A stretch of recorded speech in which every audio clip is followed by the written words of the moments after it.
40 hours worked. That is in the typical pay time off, but in this coronavirus add-on that they've done, they want everybody. So I guess they're trying to make it like 2 weeks, and you get that as a payroll tax credit. Okay. Um, but they're also not making it really clear about what about someone that only works, part time. If you, Yeah, but that means they didn't have any existing PTO then. they can still earn it over the course of the year. So, Okay. but it's separate from your traditional PTO. It's a whole Okay. separate animal. But if they already were able to sign on to unemployment and hopefully get it, how do you disperse a check for PTO that's state mandated to not affect the unemployment? And like nobody answers the phone or an email, but it's crazy. Hey, Andrew. Well, So, I'm going to read on that actually. so the way it's written right now is full-time or part-time is supposed to get 80 hours. Yeah, Get well, that's unmuted. the way it's written. Hey, Andrew. Read on that. Hey, thank you, James, for, don't know what happened tonight. Anytime, my friend. Thank you. It's 8:05. Should we start? Everybody here? Everybody want to go? Let's see. Let's just wait a couple more minutes. We still have more people joining, so Okay. rather get as many on as we can, if you guys are okay with that. So Yeah. We're here for the duration. I'm going to keep you guys till 11 o'clock tonight. The hell you are. what else is new? No, she's not either. Watch me click leave meeting. No, she won't. Iva bailed the other night on us. We brought her did. in as a panelist out of the blue. She bailed. She's like, I hear ding. Iva's gone. All right, Yeah. 10:30. I'll give just Yeah. 10:30.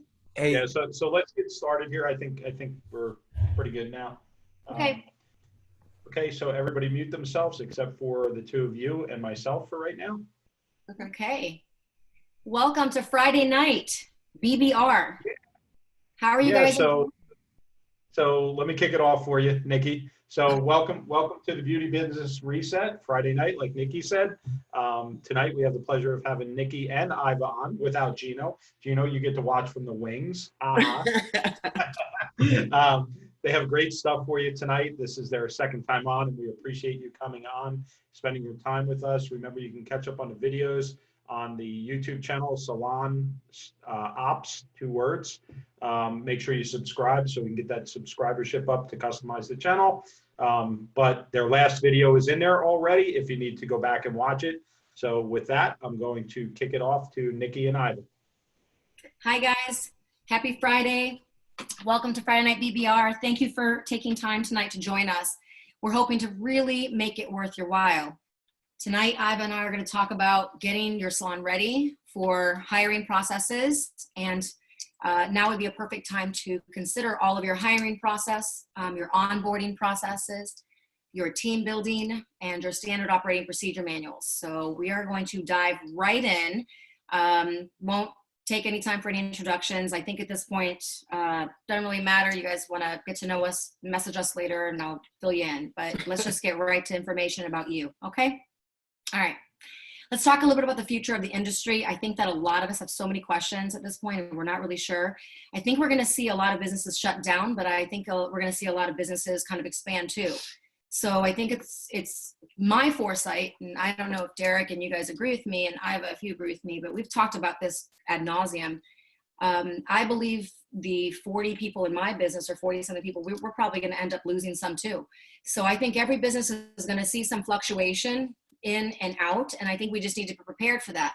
The out is going to be, as people are leaving your business in the midst of all of this, because perhaps unemployment, they're going to make more, or maybe there's something that happened in your business up to this point that frustrates them, and then maybe they're deciding to leave or go on their own, or whatever decisions they're making right now. There's a lot of emotional quality to everything they're doing.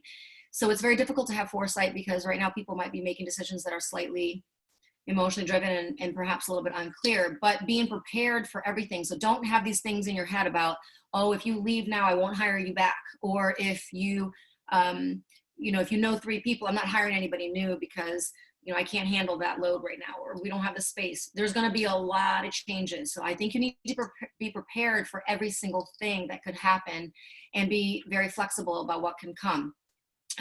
We will be doing a lot more lives as people are getting loan proceeds, because that is when you will be calculating your forgiveness portion of your loan. And head count matters a lot in the formulation of that, as well as how you use the funds of the loan to take care of the compensation scale of your teams and the benefits, the PTOs, et cetera. So that is, I think, still a little preliminary to talk about. So I know a lot of you guys are posting questions about that here and there. So I forgive us for not answering that right now, but we're not in the place where that can really be decided. Right now, what we can do is take time in our business to do the work that needs to happen to create a very streamlined and very effective hiring process, having a very pleasant onboarding process that engages your team, collaborates with the existing team, and utilizes your skill sets and your differentiating factors in your company within the marketplace to make yourself stand out. I think if we play this game well during this time, we could really come out way ahead of the game in a lot of ways that we can't even begin to imagine just yet. As you guys heard me say in the last class with Gino, parts of building culture, in my opinion, is building that foundation of culture, which is your vision, your ideals, your rules, your standards, with a standard operating procedure, policies, and procedures manual that defines a lot of things in writing and formalizes your business to be a bit more structured. You know, I hear a lot of people say things, and don't you think I've in classes, they're always like, well, I want to be more structured, or I'm structured, or I'm not that structured, or I prefer structure, or whatever. It's this word structure. In my opinion, structure starts with things that you write down. You create policies, you create procedures, you create training systems, you create systemization, you create all these things that are very defined that you can refer back to keep it as streamlined as possible. And that's really what this presentation is about. Yeah? Yes. You have any thoughts to show or share about the foresight components or anything? No, I think my only thought on it would be that, you know, as drastic as the current situation is, I think we've all been given, if you want to call it a gift, the gift of time. Time for you to, you know, whether you go to your salon and you look around and you think, you know, it looks like crap, I've been wanting to change this, I've been wanting to change that. Now's the time to do it. Nobody's there to bother you. Or get your office organized. Get yourself, you know, organized so that you know where your records are. How about pull your P&L and sit down and recognize what it is? A lot of people don't know what it is. Get somebody to show you. Now's the time for somebody to sit down with you and say, okay, here's this number, here's your income, here's your money going out, this is what you need to do. Just get organized. It's just like with the hiring process and onboarding. There's a lot of forms that we're going to show you later on that some of them are absolutely mandatory by the government. Some of them you may or may not have, but we'll show you what they are, and we highly recommend that you do this while you have this gift of time. Right. All right, so let's go ahead and jump to the next slide. So let's dive right into the hiring process. Okay, guys, so at this point, I don't know how many of you have developed a hiring process already that's fairly structured, but I would tell you that there's a couple of different things that go into a hiring process. And I just want to share some of our experience with learning over the last 22 years, and then my management of hiring before I owned a business in other salons, just what I had the opportunity to really learn. I think there's some challenges in our industry. I hear this all the time. It's challenge one is not being able to secure new team members. People are like, where do I find them? How do I get them? Etc. Challenge two would be not having firm hiring process set in place. So the pre-screening process and the bringing people on is sort of a big ass nilly-willy, I'm hoping for the best. And so then you get them in there and you're wondering, oh God, that they looked much better when I interviewed them the first time. And then now 8 weeks later, it's not accurate anymore. They're not who they really are. It's like dating, you know, the first time is always going to be great, right? You know, when you meet somebody, but then eventually the real, true, authentic self comes out. That being said, I think during this crisis, one of the things that you guys can really keep an eye on with your team, which we are learning hardcore, is that crisis brings out the worst or the best in somebody. Crisis brings out your true self and what you truly think. And so be cautious, because if you have to ruthlessly remove somebody from your team after this, it's inhumane now, I would say. But hold on, keep track. And if you have to remove people off your team, it's time to start fresh with some people that are very, very seriously on your team and on your side. And so if you hear or struggle with any of these tasks that are going forward with this process, and I understand, have empathy, have compassion right now for their feelings of being lost, afraid, fearful, no money. It's very stressful. But that being said, if there's a difference between seeing somebody rise to the occasion and somebody not. So keep that in mind as you're deciding who needs to stay on your team. Don't just keep people on there, just keep bodies in your chair. I think you're going to struggle with that in the future. The third challenge would be having concern over losing the team member, right? After they've completed the training process. I hear this a lot too, where they're like, well, why would I train them, spend all that money, spend all that investment, and they're just going to leave me anyway? I don't think we have a choice anymore. I think the way our industry has evolved, you must provide identified training that is very structured, that is very well documented and very well tracked. And that's really what we're going to be focusing a lot about today. It's enhancing your employee experience. It's not just talking about your guest experience. Tonight, I really want to talk about what your employee experience looks like. And as we lead them from first time we contact, or even beforehand, even if they're just looking at our business online and hearing your thought leadership or your post or your differentiating factors that you're posting and sharing all about your business, that's first contact all the way through to hiring them. And then how do we lead them through to create a 20, 30-year career in your company or more, right? So that's really what I think that this class is about. There's, in my opinion, the best interview process would be 4 steps. First step would be the initial contact or them reaching out to you, just asking a few questions. What does that experience look like? Is the front desk trained to field these calls? How do they know how to lead them through? Send us an email, come in to fill out an application. Let me give you a tour. Let me introduce you to the owner. Are you losing those applications? Are you losing those contacts? Be really cautious about that. I think a lot of times, a lot of salon owners are losing those contacts right off the bat. And we need to be a bit more cautious about getting those in the door and talking and meeting people. I would always recommend at this point, one of the new things that we will be implementing that I think is just such a wonderful way to interview is ask them when they send their resume to send a video resume as well.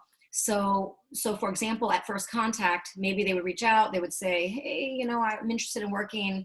Can I fill out an application? Say, sure, fill out an application, but we would like a resume, make it creative. And I would allow them to be really creative. This is a creative industry. Show us your portfolio, show us your work, show us what you're all about, but also make a 2 or 3 minute video. Give them 5 or 6 questions to answer on that video. Like, what makes you different?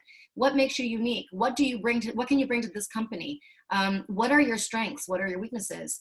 Share that with us on a 2 or 3 minute or even 4 minute video. Send that via email with their resume. And then I think you can pre-screen quite a bit. You'd be surprised how much that video engages them. And also perhaps you can show that video to other people helping make that hiring decision. Hey, Nikki, sorry, this question came in terms of people that are in beauty school that come in. I know when you say resume, I come from the corporate side of the world and not the hair industry. So I say, hey, send your resume or bio. And sometimes they look and they're like, what are either of those 2 things? How do I spell resume? Yeah. Right. Or they're young and they don't have a bio. I think the video part is a great lead in to see them because we've been surprised sometimes when somebody walks in and you're like, wow, they sound great on paper. They were really well spoken on the phone, and they walk in the door and you're like, can you do your hair if you're trying to get a job in a hair salon before you come in?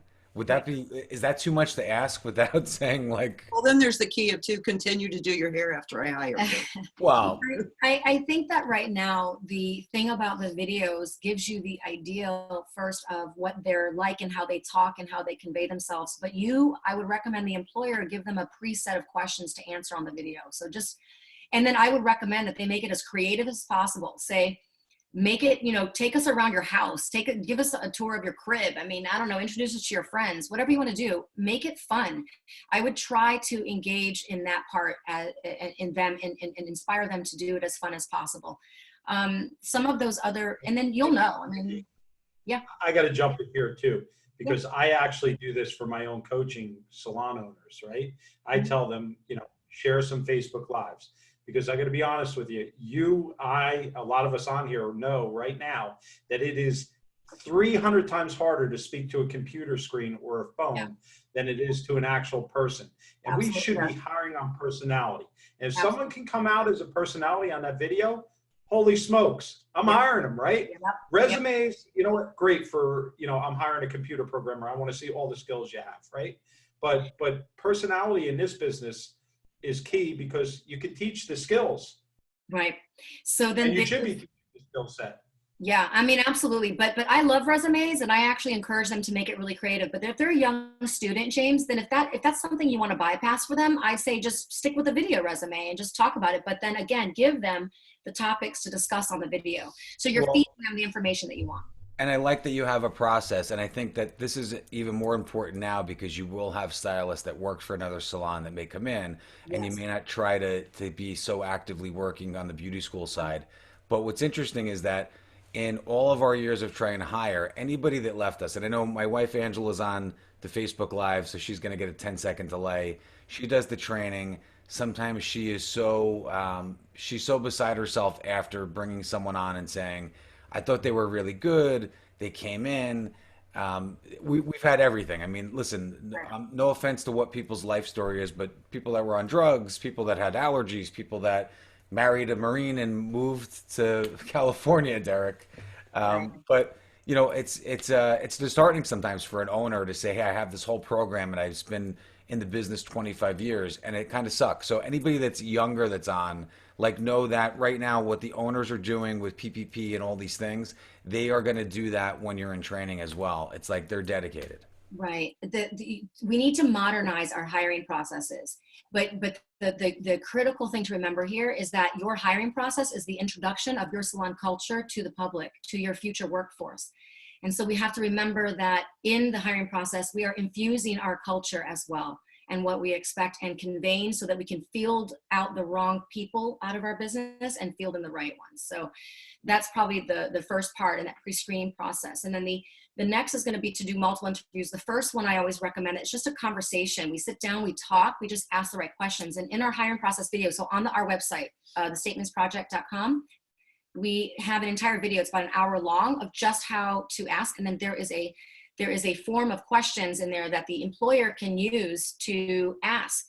Remember, keep your hiring process fun. Don't make it a misery. It's actually quite fun finding new people. We have to create a lot of creativity around it. We have to create a lot of culture around it. We have to create a lot of excitement and a lot of collaboration. So try to keep that in mind when you're doing that. The third, Nikki, hold on. On that note, keep in mind, guys, Nikki just hit it right on the nose because you may have 10 people apply and 2 show up for interviews. The reason that only 2 showed up for interviews, you guys are making it too hard. You're not making it fun. Make it fun.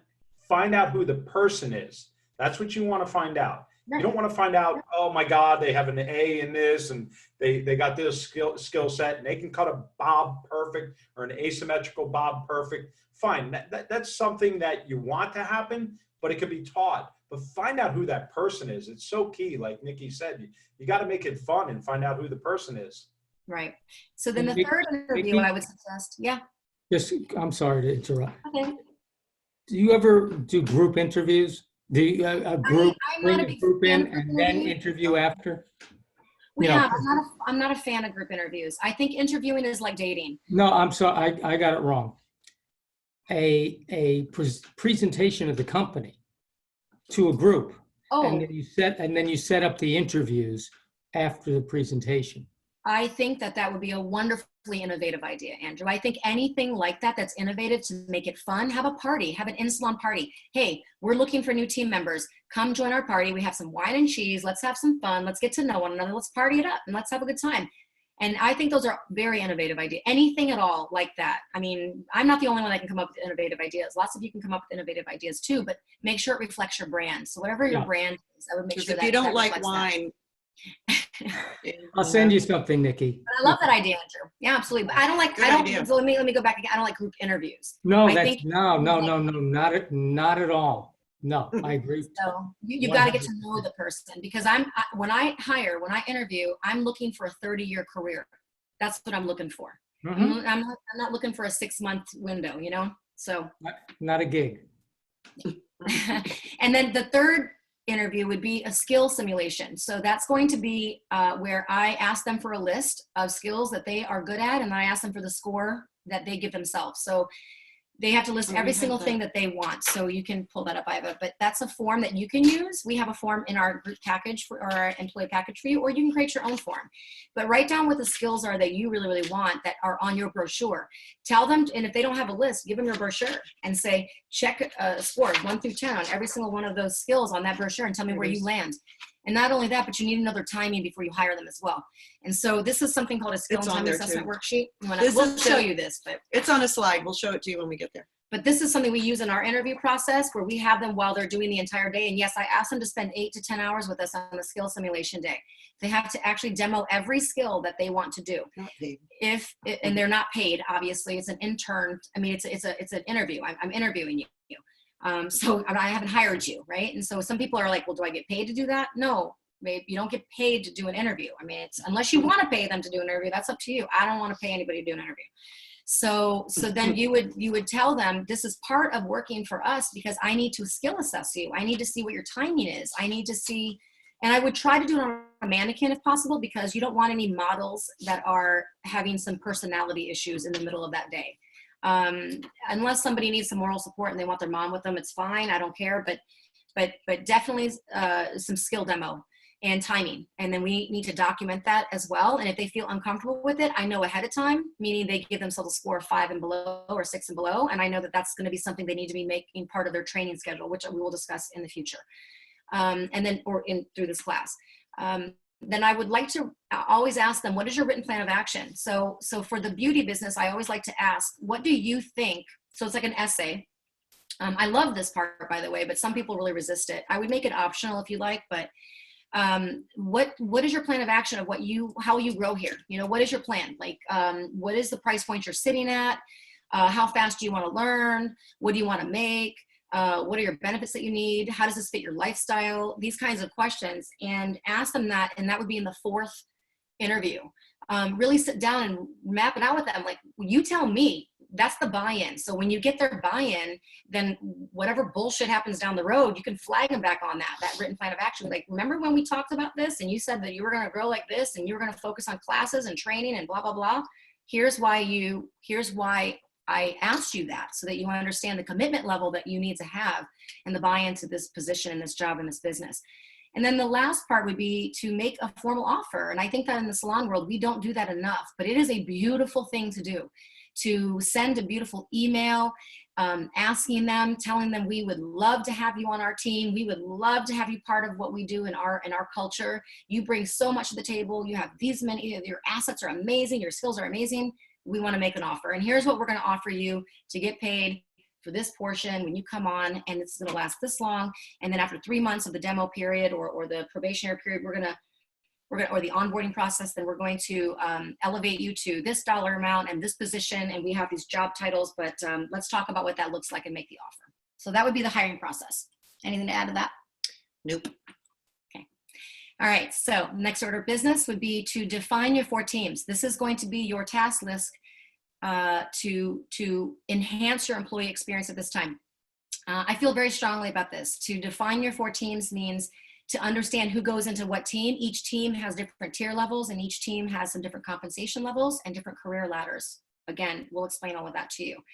But the service provider team, I would isolate to 4 to 8 tiers. Now, if you're an independent salon owner or you're a booth renter, you will not be applying to this, obviously, right? Because you guys would have your own independent. But you guys, as booth rental salons, not only are you landlords, but you are business coaches. And so you have to be good at coaching business to your booth renters, or they will not succeed in the long run. And if you want your booth renters to pay you more money long term, they have to make more money. If they have to make more money, they have to learn from somebody who's willing to learn the information like this in order to train them. And so maybe they would hire the employee to put through their teams, and then you can teach them some subculture of this. I believe strongly if you have employees, you need to have tiers. If you don't have pricing tiers, you're going to not be able to grow people successfully in your company. I think each tier needs to have a separation of anywhere from 8 to 12% of pricing in between, because when you get a promotion, it needs to be worth its while. And I think I would attach vacation pay benefits or PTO benefits or any of these things and enhance them and drive it up further. The higher the tier, the higher the success rate, the higher the benefit levels. Again, just keep that's a whole 2-hour class in itself. So we won't go there about the benefits, but just know that those tiers are for you to separate levels of growth, just like the military and the Marines, Derek. You would go into the Marines as a private, right? And then you would become what? Sergeant or first sergeant or something? I don't know. General. Whatever. And then you want to work your way on up to general, right? And so there's... You only skipped about 10 ranks in there. So. Semantics, okay? It's just there's 1-star general, there's 2-star general, there's 3-star general, right? But this is why it's very structured. And if you want to create structure in your business, you're going to follow a structured growth plan as well for your team. So that's the service provider team. Those are the people producing revenue. Then there's the assistant team, which is the support team to the service providers. And those, in my opinion, you need to have a minimum of 4 tiers. The first is general beginner. They do the grunt work, right? They're the privates. They do the cleaning, they do the laundry, they do the prepping, they do all the bullshit jobs that are what we call low skill because they get low pay. And then the next one is general assistant. They start to learn to shampoo, to blow dry, to tone, to mix color, to blow dry, to flat iron, to style, to braid, whatever it is you want to do. Next level, skill level. Next one is going to be personal assistant or personal or advanced tech or whatever you want to call them. But these are the people that are doing, they're pretty much licensed most of the time, or they're almost licensed. And they are going to personally assist a very top tier business or a top tier stylist in your company, meaning they're producing $100,000, $200,000, $300,000 behind the chair. And to produce that kind of revenue, they need somebody hustling right behind them, supporting them in that. And then the 4th level is going to be a tech trainer. So that person gets paid extra to train outside of their normal hours, and they have the promotion and the title of tech trainer or assistant trainer, and then they train your newbies coming up. And so you don't have to be doing that, okay?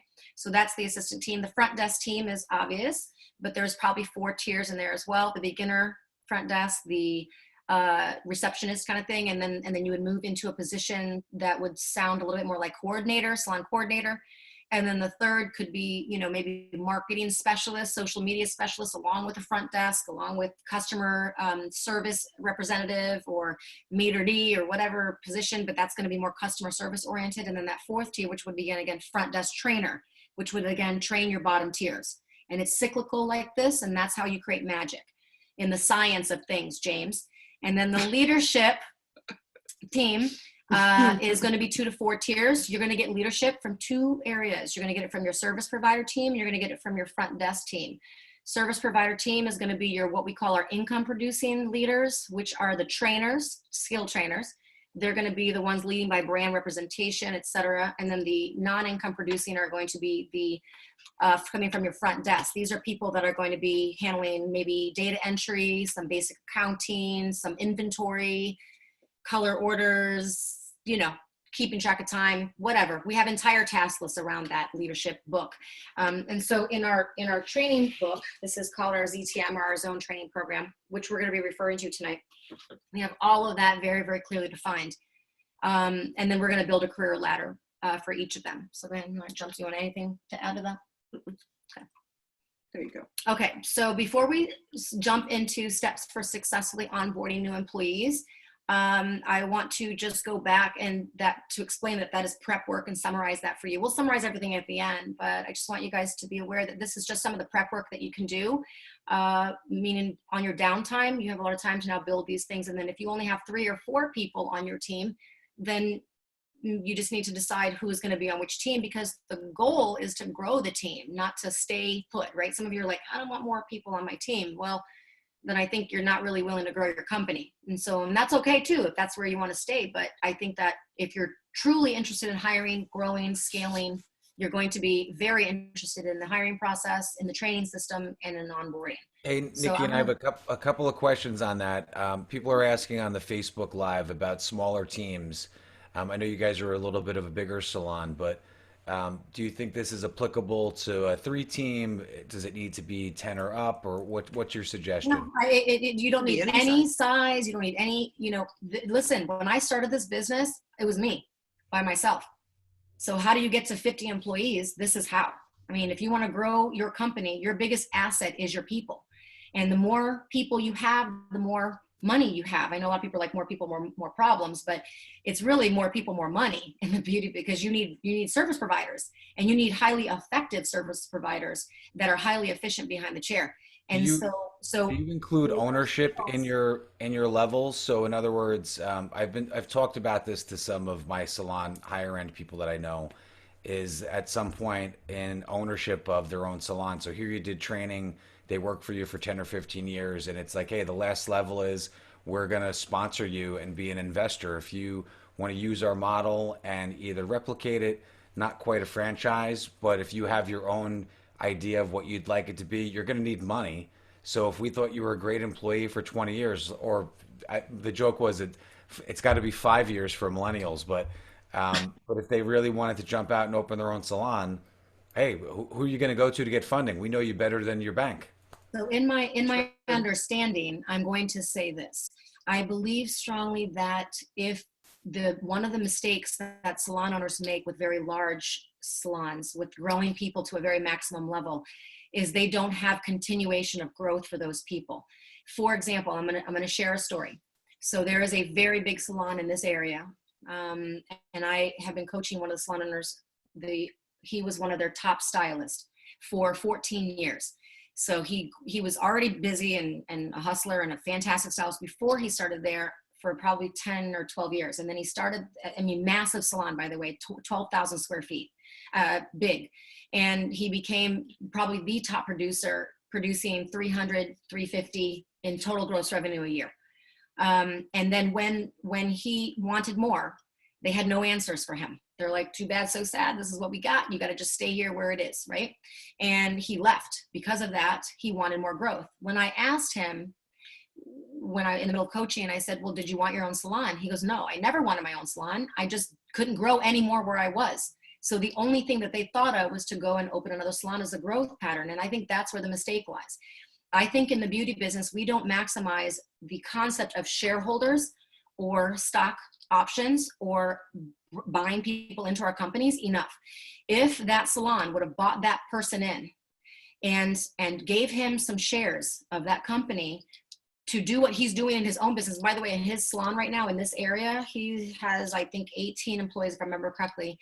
He is now producing $2.2 million in that salon. Why couldn't he do that in that salon, that big salon? Why couldn't he do that? And so that salon owner of that big salon, in my opinion, made a mistake. They should have kept him, maximize his ability, and let him continue to grow from there with some sort of stock options or something like that. Again, that's a whole other conversation, but you guys. So, yeah, Nikki, I got to jump in there. I wrote a whole article on this on ESOPs, right? Mm-hmm. And, I think that all owners have to have an exit plan, okay? Part of that is exactly what you talked about. ESOPs, which are employee stock ownership programs, are brilliant idea instead of worrying about selling to one person at the end. Right. So there's definitely growth inside of a salon without having to drive your employees outside the salon. So thank you for saying that. And James, to go back to your point, which is what you were really talking about, there was a franchise model, really. I mean, don't you think? Well, yeah. It's just that, in terms of the growth, when you're a smaller salon, I feel like a lot of times the tier system is built for someone that just gets out of beauty school. So it's like, our junior stylist that's going to make you lopsided is only X amount for a haircut or whatever. But if you tiered it the other way around and said, hey, well, I have someone that we have a lot of moms on staff for our salon. She's great. She only works 20 hours a week. She's booked for 16 weeks in advance. And just because of that fact, she's $150 a haircut. Mm-hmm. If you want to go to her, we have a great staff that's just trained just as well. But I feel like sometimes salon owners don't look at demand at that top end of the tier 2, that at some point, especially now if we go back and you can't book as many clients in. Listen, if you're a rock star cutter, it's like, hey, you know what? You should be. I know people have been out of work, and I know I've heard a lot of that stuff in different groups on Facebook. But if you want to go to someone that's the best in your area, maybe they need to open up back at a higher level than they were before they left. I think there's so many ways to skin the cat with that, James, but that's probably a 3-hour conversation in itself. But I think that those higher tiers, I think the goal is that when you get to that place, I think you need coaching. I think a business owner that's in that place, you can't do it alone. This is not an alone task. This is a accountant, attorney, coach, and other people that are involved in that concept. That is not something for you to do on your own. And so don't worry about that. When that time comes, you gotta get the team around you to create that model. But before then, you gotta actually build the team members so that you get 10 people. You know, when I was running payroll today, for the time that I'm going to use alone for the 8 weeks that we're going to be closed, I mean, I was shocked. I know how much my team makes. I sign the paychecks, we do the payroll here. I know, but it's so weird because when you add it all up to give it to them as kind of like loan money, you know, like when you're using a loan, I'm like, damn, that girl was like 110,000 W-2, $92,000 W-2. You know, I think there was $107,000 W-2. I was like, wow. And I would kind of like pat myself on the back a little bit because I grew them and I grew them through the system, and they have assistants and all of that. When they started, they were making zero. They had 0 clients. So there's a way to get them up there. But, you know, all of that sounds lofty. You got to go back down to this level. You got to get the structure first. And when you get that structure and you can start training them in it, that's where you are strong as a business that continues to grow the people, and then your business in the community will develop that kind of reputation. All right, I'm gonna pass the floor to Iva to talk about some of the steps for successfully onboarding.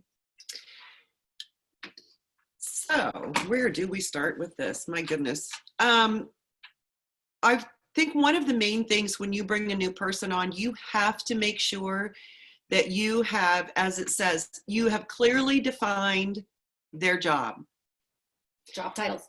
For instance, if you bring someone in to work the front desk and you expect them to cross-train with being a tech, it would be pretty good for them to know that before they accept the job. We have experienced a couple of times when someone has come in, they go to work the desk, then they go and cross-train as to be a tech, and being a tech has absolutely made them decide, I can't be here. There's too much going on. I don't want to shampoo. I don't want to learn how to tone. It's just too busy out here on the floor. All I want to do is answer the phones. That's not how it works. So you have to make sure that you clearly define what the job expectations are. Once they get here, you really need to develop. In writing. Yes. You also need to make sure that there's a good orientation program. Orientation for me, and probably for you, James, as well, coming from the corporate world. When I was in the corporate world, orientation was a whole different ballgame. Orientation was when you went and sat in a conference room and they went through the company structure and they went through the company motto and they showed you all the benefits and they showed you what your leave was. But in this business, I think an orientation program is completely different, because an orientation program here is you're diving right in. You're going in, here's your benefits, here's your hours, but now I'm going to take you out here because now we're going to get you hooked up with a trainer and you're going to dive in and you're either going to sink or swim. So the thing about a service type of industry is like a salon or a massage business or a nail business or a tattoo business or any business that is a service-based business. We're always behind the curve on producers, right? We're always short. And so in that desperation mode, we skip things like defining the job. So we just think, we assume that they will know. And I think that that is where the problems start to begin, because there's not a lot of clear communication about your expectations, about what they need to do. And then everyone's irritated after a while because they're just not really clear on what's happening. So that's why you create those clear, written, defined job duty lists. And then you put a disclaimer at the end that you expect that they adapt to all new things, but these are the clearly defined job duties. And then that orientation program you cannot bypass, because it is really about connecting people. And so it's about finding the need of that employee, identifying that, and then helping them create a really custom pathway to success inside your business. And that's what the orientation program is really about. So Iva, and I'm going to ask Iva. Sure. Iva, I'm huge on SOPs, right? Yeah. So when you're onboarding somebody from the management side, do you have your own SOP? Yeah. I do X, Y, Z, Yes. Right? Yep. Beautiful. That's a mistake And that that's a lot of salon owners do, is they don't have the time to write the standard operating procedure manuals beforehand. And even when they're sitting down trying to write it out, they're daunted by the task. And so then they have meetings, staff meetings, that become bitch fests, like, well, what's the cancellation policy here anyway? And what's the pricing policy here anyway? And what's the hiring process here anyway? And all you guys want me to do is slave away and do laundry and clean, and you're not even training me. And so we're trying to create a structure so that doesn't happen. That kind of frustration doesn't happen with those things. They also don't realize the wax on, wax off, right? The Karate Kid side of it. Like, James, I got to jump in here because I got a great story. So I have one of my coaches that helped me write SOPs told me, write an SOP so your parents can understand it. And there's a reason for that, right? Because, hey, mom, you understand this? What is that computer button in this case, right? So you have to spell it out in baby steps, even for yourself and for your employees. So SOPs are so key. It's unbelievable. Remember that saying, what I just said. If you're writing an SOP, make it so your parents can understand it. I'm going to blow your minds at the end of this, so don't worry. I'd say a 3-year-old, Blow Darren. your mind about that. Well, Nikki and I were talking earlier today about the fact that there are so many, not just salon owners, small business owners, whether it's just a small retail store, salon owner, whatever the case may be. Their mindset is to get somebody in there, put them behind a chair and let them do hair and collect the money, make the money, write them a paycheck and send them on their way. But there's so much to do on the backside of it. Mm-hmm. There's a lot to do in that office. There's a lot of stuff for them to sign. Standard operating procedures is one of the main ones that you need them to know how you've structured your business and what your expectations are. So there's more to just hiring someone to go and do hair. There's somebody in the back room. If it's not you, you've hired somebody to do it, that's putting all of this together and making sure that all the I's are dotted and all the T's are crossed, and that everything that you've given them, there's no question. They understand what their position is and what the potential is for moving up. It has to be predefined. All right, next slide. Yes. Okay. Prepare the work environment. Yeah, this is a pretty big one. The pre-work, the prep work. Right. Is what she was talking about. Right. Go ahead. So have your area. What you want to do is you want to make sure you think your way through. Pretend you're the employee. Pretend you're a brand new employee coming in and you're scared to death and you don't know what to expect. Remember what it was like when you first came to your job and first worked somewhere. Imagine the place that you worked in your past that you loved, or imagine the place that you worked in that you hated. And think about what happened during both of those experiences, and then design your own branded vision for what your work environment needs to look like. Remember, they're experiencing this work environment every day. I still hear people say, salon owners say things like, no break room policy in our business. And some of you are going to probably hang up the phone and get off the Zoom when I say this, but I completely disagree with that concept. Let me explain why. There are companies like Google, Yahoo, that are literally redefining what an employee experience looks like. I don't know if any of you have ever had the opportunity to tour a Google campus, but it is mind-blowing for their employees, mind-blowing. Now, I realize that Google is a much more wealthy company than ours. However, we can copy the innovations and the styles and the ways of creating a beautiful work environment for them in the way that we need, or the way that we can afford. For example, at Google, they have $75,000 nap beds that you can color code because you can take a nap in the middle of the damn day. And they believe that enhances productivity. Where's mine? Right. Where is mine? So anyway, they have bikes that sit 10 deep, that with headsets, you can have a meeting driving around their 25-acre campus while you're having a meeting on a bike. They have park scenarios where you can have meetings outside. They have grass and turf inside buildings. They have solariums. I mean, they have candy bars. And I don't mean a candy bar. I mean like a wedding candy bar to sugar you up so you can work harder and faster. This is what I'm talking about. Innovative ideas to enhance the employee experience. Prepare your work environment to deliver the brand in which you choose to be different than anybody else in the marketplace. This is how you're going to attract new people and keep them longer. Not buy them lunch every Saturday. That's a great thing to do, but it's not the only thing you can do, right? No, but here's a thought. So if you're hiring somebody and you know that they're starting Tuesday morning at 9 o'clock, then why don't you get there Tuesday morning at 8 or 8:30 and go put a welcome sign at their station, put a balloon on their station, to put flowers on their station. do something so that when they walk in the door, they're like, shit, she didn't forget I was coming. She remembered that I was going to be here. The client's coming in, instead of just going, hey, is she new? I've never seen her before. They're going to know she's new. And maybe they're going to say, hey, welcome to the salon. This is great. We're so glad you're here. You're going to have a blast here because I have a blast every time I come here. Right. Make your environment fun. Prepare it for the innovative ideas. Welcome them with open arms. Make sure your team welcomes them with open arms and not scare them away, which some teams do. You guys know that. So just make sure that you are really designing that. But there's more back work to do with other than the external work environments. If you want to skip a slide, we can go to the next one. All right.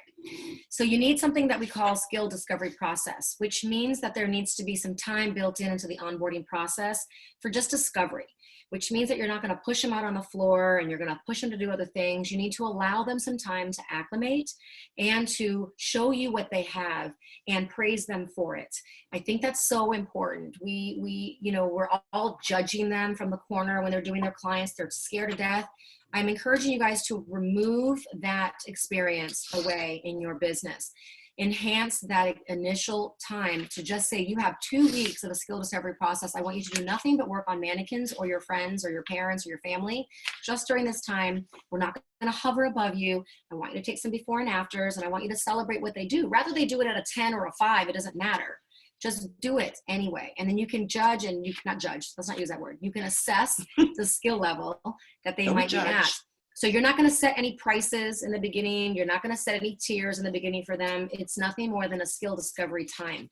And then you're going to identify the skills that you need to train them on versus the skills that they already know how to do. So if they know how to do blow dries and flat ironing and single process color beautifully, open their book and allow them to do that. But if they don't know how to do balayage and inverted bobs and long layers and clipper cuts, then don't let them do that. So customize their template, allow them to open their book for the stuff they're really good at in the skill discovery process, and then create that tier for them around that time frame, and then give them a preset calendar, which is going to be down the line. We're going to show you what that looks like. But that calendar is really important. So what I would recommend during that skill discovery process is that you time them and then you assess them. Try not to demoralize them during this time, guys. This is not the time to make them feel like they, are shit, and they can't do it. That's not what you're trying to do. You're trying to make sure that they understand that you are there for them, that the value of being here and the value of you guys and what you can offer is that you are going to give them skill, which will take time, and it has a dollar value attached to that. That's what we call a training schedule. So let me show you what that looks like. So we have created what we call training schedules. Let me just read off a little bit of it to you guys. This is the training schedule in our ZTM for the sample assistant training schedule. This will become the contract, what we're going to call training contract, okay? And so during the skill discovery process, you are going to look and see and identify what they're not good at and what they're great at, okay? And in between. And then you're going to set out a time frame. So if you believe this person can be trained successfully to launch on the chair in 24 weeks or whatever time frame you set, you're going to break that up week by week by week. So week 1, I have an entire checklist: salon tour, create a schedule, compensation plan printout, new hire paperwork, introduction of attendance contract, attendance record. Now we're creating orientation first week, right? We're letting them work on stuff. We're assessing their skill and assessing their time. Week 2, they are assigned the task of memorizing the standard operating procedure manual and all salon maintenance procedures. You're going to test out. So somebody needs to test them out on that to make sure that they've secured the skill. Cleaning, social media posts, inventory, stocking, blah, blah, blah, blah, blah, right? Okay, on and on. Week 3, more stuff. Week 4, now we're getting into the skills, right? And then now the practical through week 10 through 18, et cetera, et cetera. That's for an assistant. For a stylist, this is an example of a 24 weeks, which is what we call a fast track of training in our business. Week by week for 24 weeks, we've assigned what they're going to learn literally for those weeks. Then at the end of it, we are going to have them sign off on everything, their sign-off sheets, which means they've been assessed like, oh, check, they know how to mix color. Check, they know how to do this. They will not get their book open for those services until they test out. So that I know and manage, and here's the big word for you guys, quality control. So if you don't have quality control in your business because you're not managing the quality of the skill set of your team initially, you're going to be backtracking that with redos and a lot of other issues here. You're training them from the ground up. not from the back forward, right? So again, this becomes a contract. They sign it. You explain it to them in the skill discovery time and the training schedule contract, and then you put a dollar value. For 24 weeks, it cost me $30,000 to train you because I cost $200 an hour, and I'm going to teach you for how many ever hours during that 24 weeks. And Iva cost $150 an hour, $250 an hour, and she's going to be training you for 12 hours. You're assigned to her for these tasks. And that girl right there is, charging $300 an hour to train you. I pay her, but you're not going to have to pay for it. I'm paying for it, but you need to know the value of that. And so that all goes in. They sign it. They understand this is going to take 24 weeks. They understand what they will be learning, and there's no confusion and back bitching about it. If there is, you flag them back on the contract and you say, don't do that. This is why we created this. Stick to the program, please. Yeah. Hey, All right. Nikki, 2 questions on your 24-week. First of all, I know you guys are coaches and you've been doing a fantastic job. So I don't expect you to post every detail of what you guys worked so hard into a Facebook group. So at some point at the end, whatever you're going to be offering for people to take a look at, they'd appreciate it. A lot of people are asking about it. But 2 questions that came in. Who does the 24-week training? Like, is it a balance between different people on staff? You guys are ahead of the curve. We're going to explain that to you. I promise. We're going to give you every detail. We're hoping in this class you can create your own without hours, but if you don't want to do the work, you can have hours. So, that's going to be how we can share it. So we'll get to that. I promise. We'll answer that question. You're definitely stuck till 11 o'clock. I promise you, I'm blowing. No, You hear how fast I'm talking right now? All right. I'll click leave meeting. So creating that annual training calendar, this is what my recommendation is. I want you guys to get on Amazon, and I want you to order a laminated 1-year calendar, and I want you to stick it to your back room wall. And then I want you to color code these topics. I want you to color code formal training. Formal training constitutes as a formal scheduled class where you are hiring someone either in-house or externally to come in and teach a topic. You are going to pre-plan that out the year before. So right now, you are going to create your annual training calendar for 2021. So you're finishing up 2020, but you got to plan out 2021. And most distributors, most companies, Wilson Collective, all of them, they are all about scheduling some classes ways down the road. Trust me, guys. They're hounding people to do that, but nobody jumps on board on that. So you guys aren't maximizing the ability of the external training that you have with your distributors or your inventory or your brands that you're affiliated with. You got to maximize on that. And I suggest you contact them soon because their calendars are going to fill up pretty quick when we go back. And then that's formal training. So I color code that blue, right? And then informal training is basically if you have a cancellation, right? So let's say your top tier stylist who's booked 24 hours a day gets a 3-hour cancellation. Then she's going to say, oops, I have a 3-hour window, and she knows that the salon policy is that she gets paid $100 an hour to teach. So she's like, I got 3 hours. I just lost a balayage. How about I train you 2 juniors sitting here doing nothing? I'm going to formally request an informal training, fill out a form, get those people over, go to 3 hours, document it, and have them sign off and put it in their digital employee files, which we'll explain. But those digital employee files, then you can track and document with the education trackers. And that's another form, which we'll go over. So you're tracking and you're counting all the hours and the training programs and the topics that you're teaching to your people. So informal means in the moment, you're capitalizing on an opportunity. Formal training is where it's pre-scheduled. Me scheduling Iva for the year. I want her to train front desk training to these people, 6 hours a month, every 2 months. Whatever that is, right? So whatever your schedule might be, whatever you feel you need to do to train your people. And then on the job training means the watching, right? This is how most people train. They think, oh, I'm just going to hire you. I'm a work. You stand there and passing foils, and then you watch me and you should learn. That is not effective learning. Effective learning is theoretical first, practical second, and then doing it hands-on third to secure the skill from a kinesthetic standpoint. So you've got to really operate in that way of training. But that being said, is that you should create an expectation that, hey, I'm doing a balayage, come over and watch me. And then you're going to track that as on-the-job training time. And then in-house training means that these are your in-house team of trainers. Like, for example, if you have a top-tier stylist or even a junior stylist that's amazing at color foiling, you're going to enlist her help to become an in-house trainer to say, can you train our teams and anyone new or anyone on this particular skill that you're so damn good at. Or let's say you're amazing at makeup, so you can teach makeup, or you're amazing at updos and you can teach updos, or whatever it is, that's in-house. Then you have your external guest artist, online training, these kind of things, right? And so last point, which is where I want you to put all your training online. I want you to build your own online academy for your own classes. So every single time one of your educators is teaching something, they need to film it and you load it onto your in-house online academy. You can do that through Facebook. You can do it through Zoom. You can do it through Teachable, which is one we love.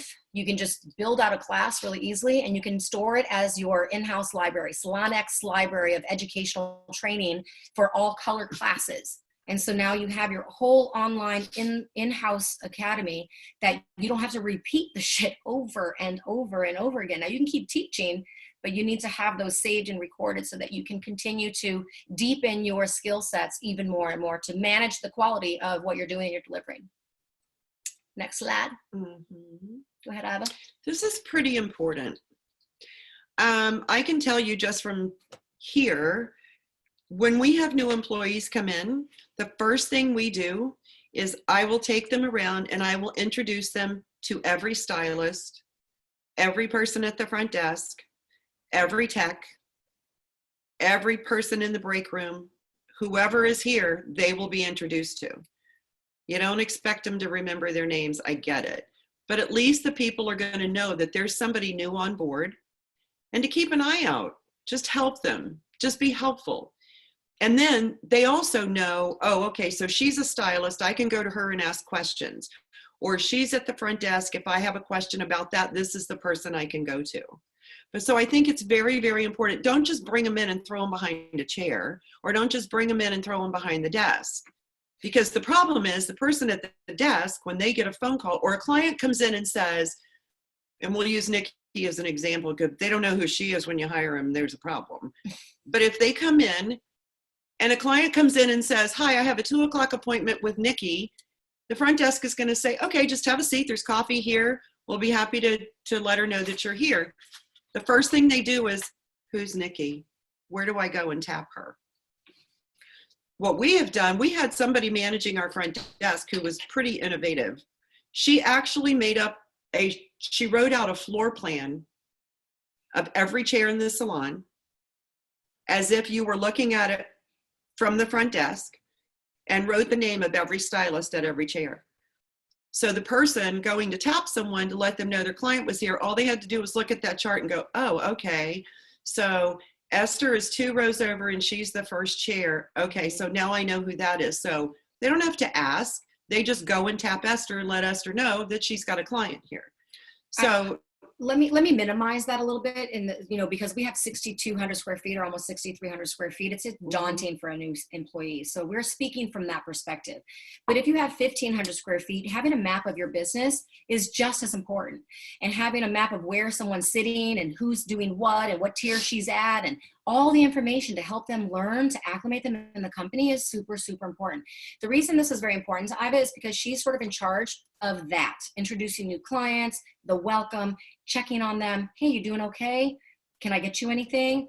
You feeling lost? You need anything? These kind of connection points are very beautiful to the employee to enhance the employee experience. So remember to keep that welcome going for quite some time, and make sure you just don't dive them into it. That's why it means a lot to Iva, because she's in charge of that. But map out your business, introduce your guests to those team members, tell them some information about them, play a game online if you want, have introductions online on a team page and just say, hey, read about all of our team members here. And that just kind of gives them, and then I would request formally and mandatorily that every one of your team members introduce themselves and get to know those new people. Don't allow them to be bitchy to them, guys. That is not allowed. I am so against that.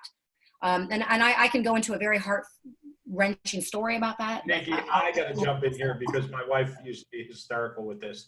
She used to say, the worst thing in the world is a bunch of beautiful girls with the bitch face on, and a new employee walks right through the middle, right? Yeah. So not only that, clients also, right? So That was a Yeah. great idea. What we used to do is we used to take a dry erase marker and actually write the stylist name on the mirror up top, right? Hey, this is Nikki's station. You just put Nikki, right?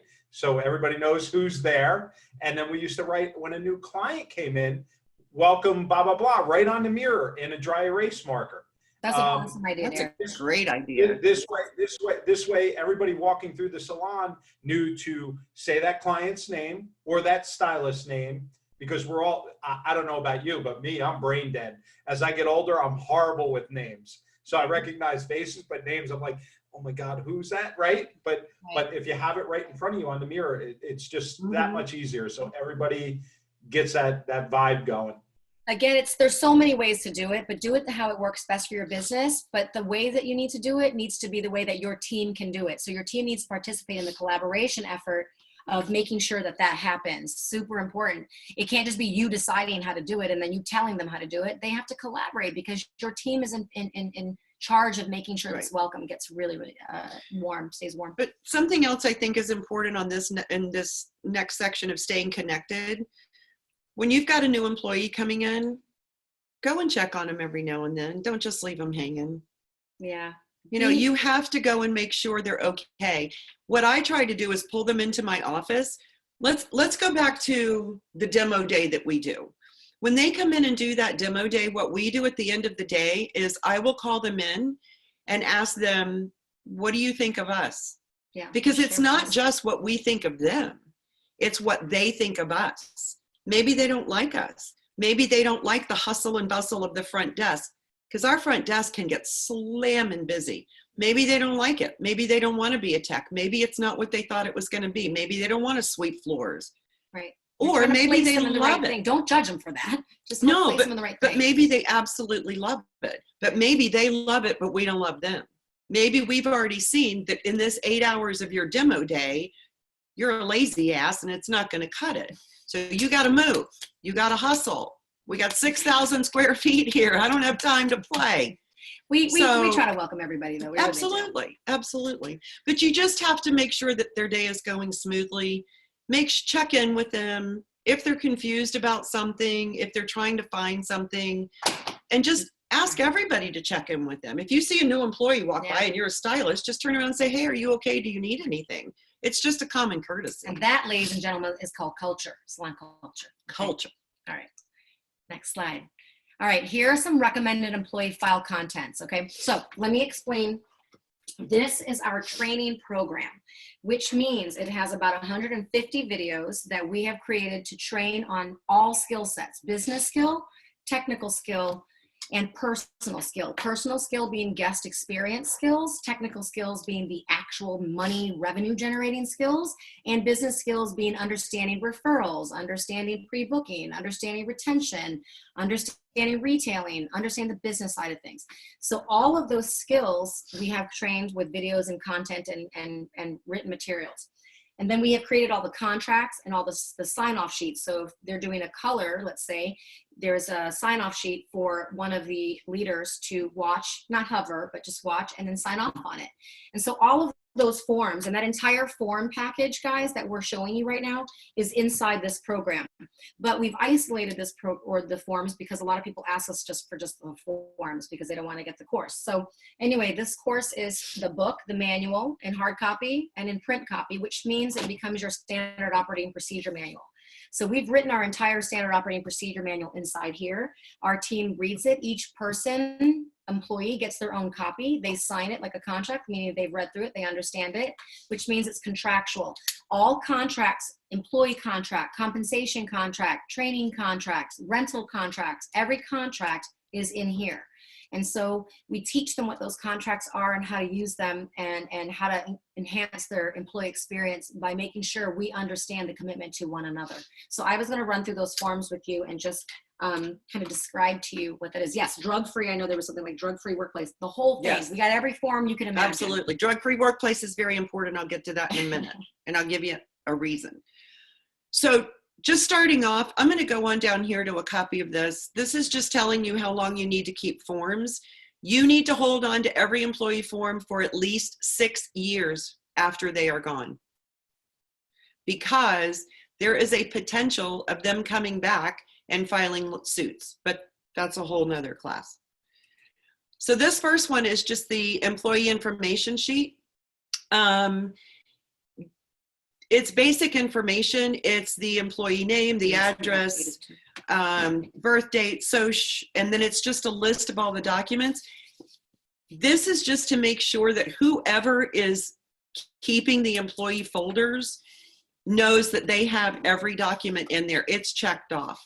So what I do is when a new person is hired, I go through this list. I make sure I have the federal tax form, the state tax form, if that's applicable to your state, the I-9 form, which I'll tell you about in a minute, the drug-free workplace, the policies and procedures manual signature sheet, a copy of their current cosmetology license in the folder, which also needs to be displayed at the front desk. Timing and assessment form that I'll show you in a minute, a continuing education form, a signed compensation contract form. 26 pages. 26 pages of that. And then the last one is a checkoff saying that their tax and personal information has been entered into the computer. So that checklist, once this is done, I give it to the business manager. She goes through, she enters all of their tax information, all of their withholdings, personal information, contact, emergency contact, and then the folder comes back to me that I put in a file. So that's what this form is. Right. The next form is, this is the I-9 form. Hopefully everybody knows what this is, because this is mandatory, guys. This is not optional. This is something that the State Department absolutely demands that you have in every employee file.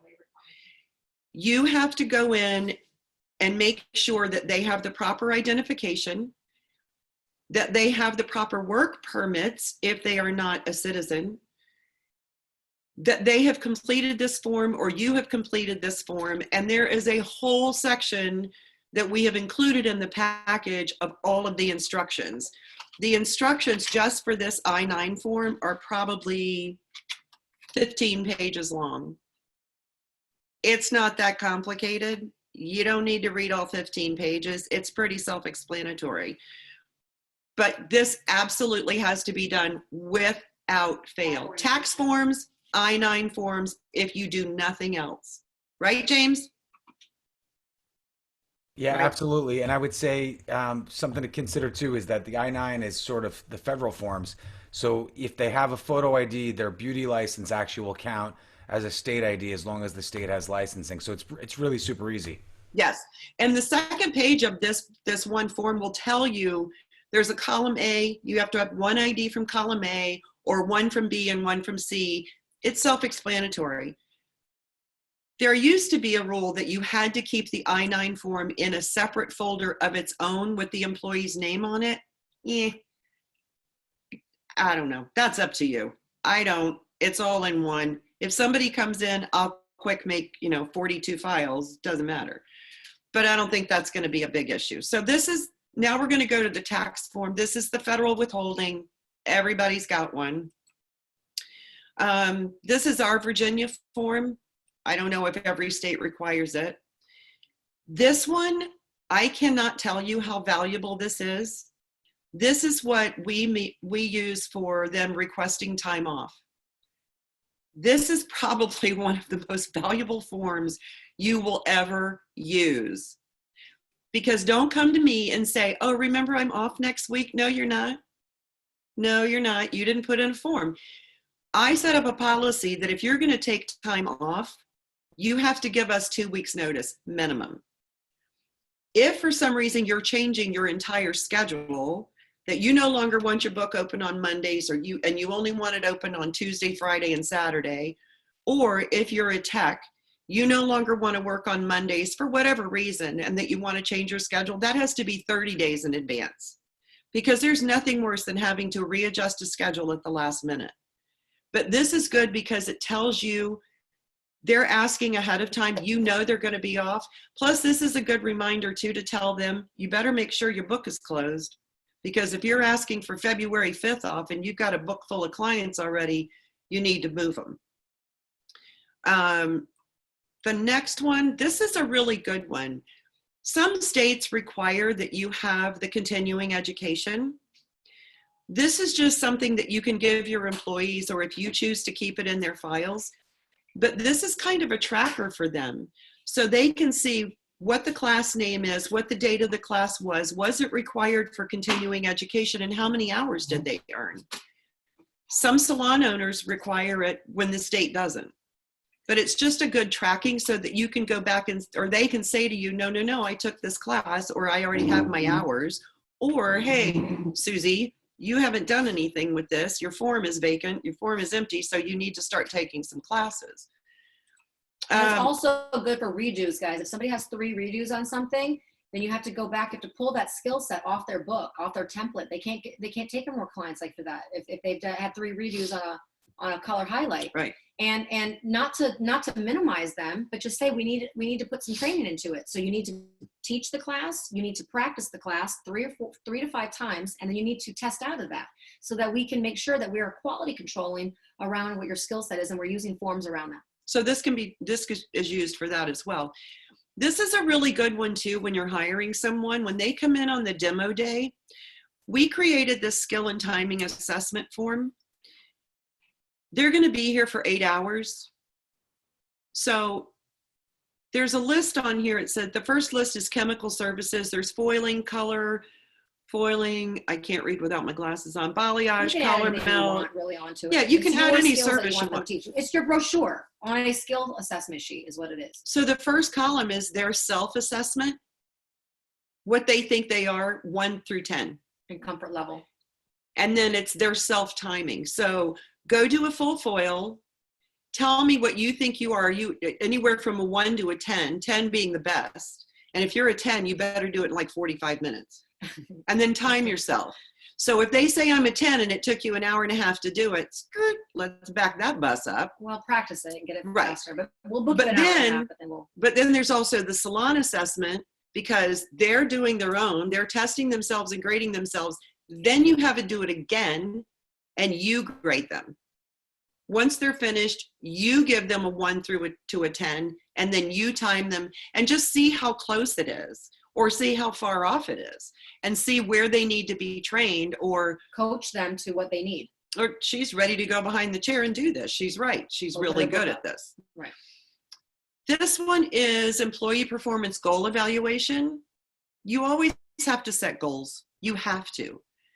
We try to do at least probably every quarter to do goal settings with every employee. It doesn't matter what their position is. They need to have goal settings. There's nothing better than an employer sitting down with you saying, hey, you're doing a really good job, and I think I'm going to grade you this, this, and this. Or even an employer sitting down and saying, you know what, you really suck at this, and you need to go and have more training, or you need to adjust your attitude, or thanks for being the cheerleader. Because there's nothing wrong with constructive criticism, but everybody likes to know what you think of them. How do you think I'm doing? So I'm going to add something to this. Go ahead. So if you guys are not using Google Docs yet, Google Docs is going to be a must. Download Google Docs onto your phone, onto your computer, and anyone who is in charge of coaching or teaching or training or anything of leadership in your salon, what you need to do is you need to form digital employee files. So yes, have digital files and have a manual folder file as well. But the digital files work like this. So let's say you, the business owner, goes on vacation to the Bahamas, and then this one employee is consistently late, 30, 45 minutes, and it's always a problem. And so the manager on duty on that morning, or the leader responsible for that, has the Google Docs on their phone. So when she shows up, or he shows up 45 minutes late, they go into the Google Docs to the attendance tracker and says 45 minutes late on April 17th, 30 minutes late on April 23rd, 10 minutes late on this date. And so instead of like flagging them every single time in the coaching session, you sit down and say, listen, we've tracked on your digital file in the attendance tracker that you were late 18 times in the last quarter. So can you tell me why? What's going on in your life that's working or not working for you? Should we do a schedule adjustment? Should we readjust certain things that we're doing to make you more successful here? We just don't want to have this become a challenge. So what can we do to solve it, and then get their buy-in on that? But the thing is, you're using facts and numbers and dates and incidences versus guesswork and emotion. So you're taking out the emotion out of it, and you're creating facts around it, so that when you coach them, you can say, because you know as well as I do, a lot of times they're like, I'm never late, and then they're late all the time, or I never do that, or I never do this. But then you have the points of instance where you've documented, or I never waste color, but then you documented that they wasted color 16 times. Liar. And so then you can go back and coach them around that instead of firing somebody for that, right? So that's how I would back that. Nikki, I got to jump in here because I've got a true life story here. Andrew, you'll appreciate this because you know it. My niece was my manager, okay? She helped employees steal written files because she had the key to the office. So important lesson learned, have it digital so you have access to those files no matter what. If they take the hard copy out of your file cabinet in your locked office, you still have it digital. And don't trust. So my wife's grandmother is right off the boat Italian. She used to say, don't trust the nightshirt you sleep in. And I will tell you, great lesson learned. Perfect. That's good. Another thing about the digital file that is a really key way to really help you as a leader is that while you're sitting on the beach in the Bahamas, and then your manager notifies or updates the Google Doc on the attendance tracker, she shares it with you through Google Docs to edit. And then you're on the beach and you get a notification on your email that Mary updated Susan's folder or attendance, and then you can go in and see why. And so you're already aware of what's happening when you're not even in your business. And so if you get this sort of system, again, it's not going to happen tomorrow. It's a slow buildup of culture and skill set and training to get to the point of doing that. And that's how you're going to structure your business in order to maximize the culture, to keep things tight. And then when you train leadership, you use these tools and these skills to train your leadership in order to magnify what you're doing in your brand vision. All right. I don't know about you, but my pet peeve is people being late, but we won't even talk about that right now. I could go on about that for an hour. All right, next form. Okay, next form. Standard operating procedures. This lists everything, every policy that you could possibly have. It's the manual.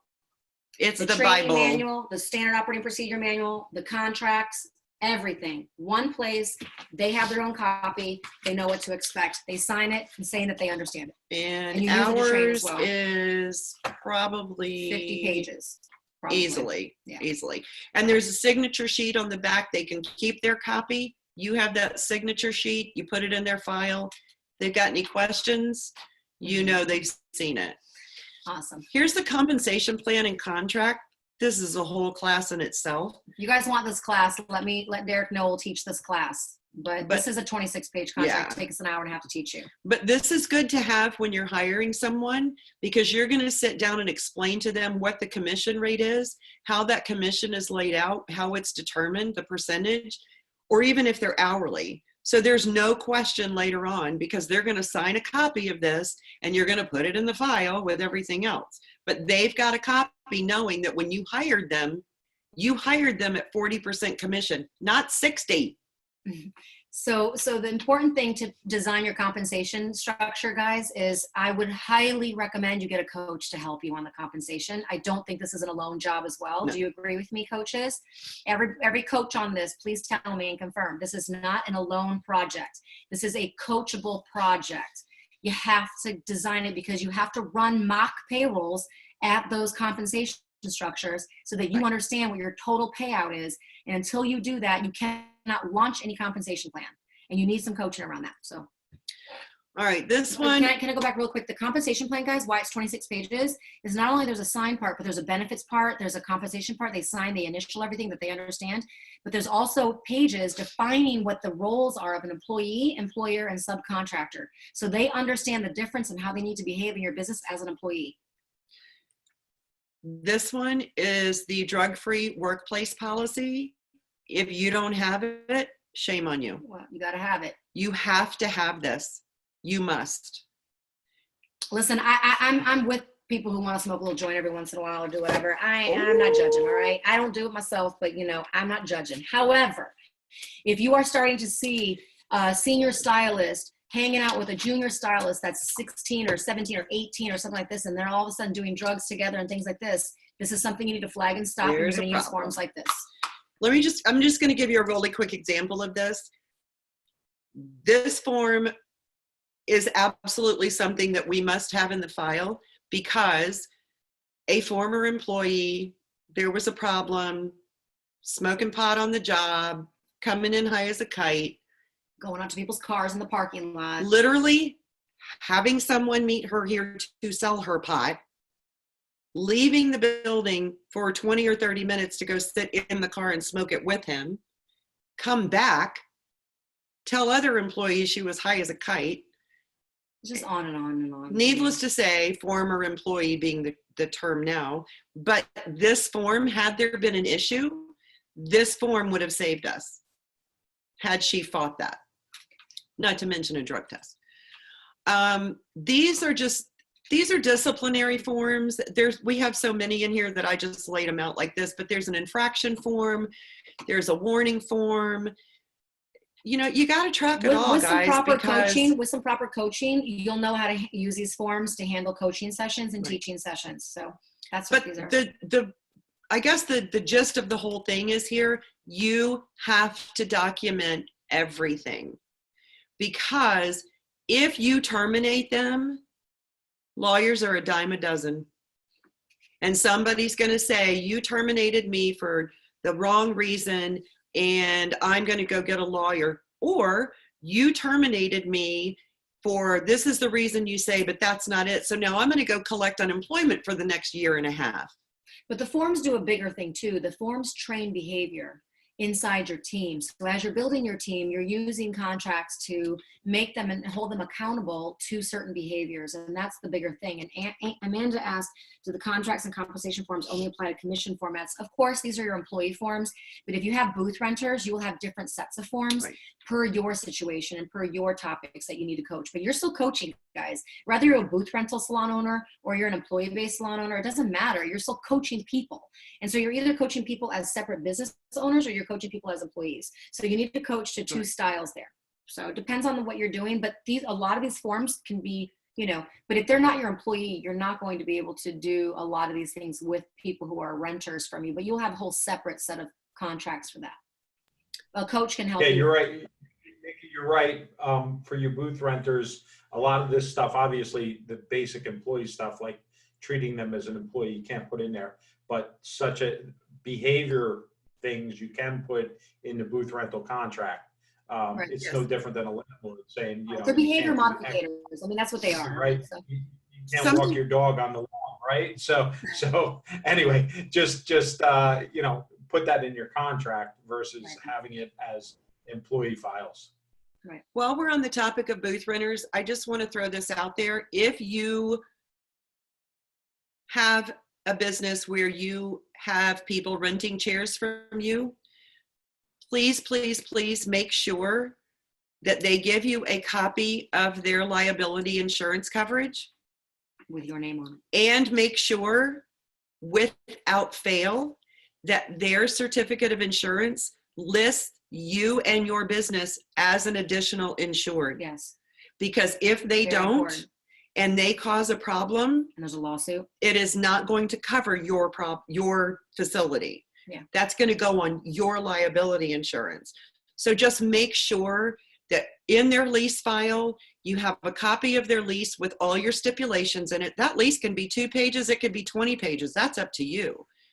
You have a copy of their liability insurance certificate with your name and business listed as an additional insured. Mm-hmm. You have a copy of their cosmetology license and a copy of their business license. With you attached. You absolutely need these to protect yourself because they are renting from you. So you are ultimately responsible when it comes down to it for what happens in that building. Okay. So in summary. I'm clapping out loud on that one. I got to jump in. I have a dead on because I got to be honest with you. One of my leases for, I think it was my third location, was about 30 pages long. Yes. So don't be afraid to write a detailed lease and have the insurance certificates in place for a booth renter. You're a fool if you're not doing it because they are a business owner in your business. Get this shit right. They're not an employee, period. Well, look at right now. Look at all the things happening with renters. I was just going to say that. Yes. Right? Now, if you have booth renters, if they're month to month, now is the time for you to rewrite that lease. And in that lease, you absolutely must put in there, if there's a stipulation that, God forbid, something like this happens again, you're going to work with them on your rent, or they still owe you rent, or Right. you're going to, you have to put something in there. First of all, make sure that you have an attorney look it over, because there can be one little word in there that's going to absolutely strip the whole thing Right. from you being able to hold them to that lease.